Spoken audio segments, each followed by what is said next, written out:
Sudahlah ya. Apa yang ayah cakap ni semuanya dah tak boleh pakai dah. Tak boleh pakai? Syahid, masa kau aku bawa daripada Bangladesh datang ke Malaysia ni dulu, semua cakap aku kau pakai. Kau tak pernah membantah sikit. Tapi bila sampai ke Malaysia ni, kenapa kau dah berubah, Syahid? Tapi sekarang ni dah lain. Apa yang lainnya? Dulu sirip pun kau makan. Kita dah merdeka 62 tahun. Dah lama. Takkan nak ikut pemikiran macam ayah. Ayah tu dah lapuk.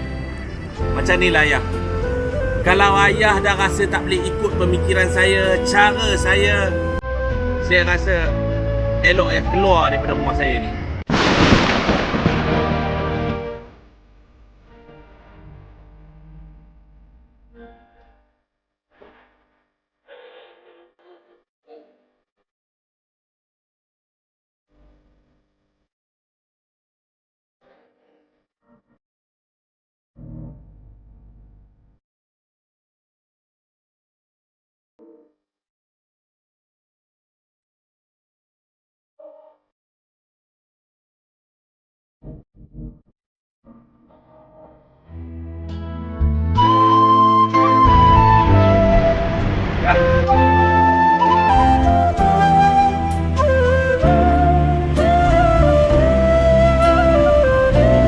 Kalau anak kandung pun tak boleh jaga ayah, dia anak tiri je.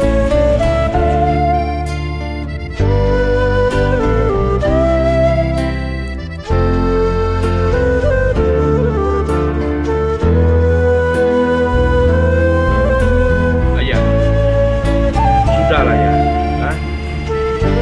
Jomlah kita sama-sama menghayati kemerdekaan ni ya. Ya, Osman. Malaysia ini memang telah merdeka. Aku sedar dah 65 tahun.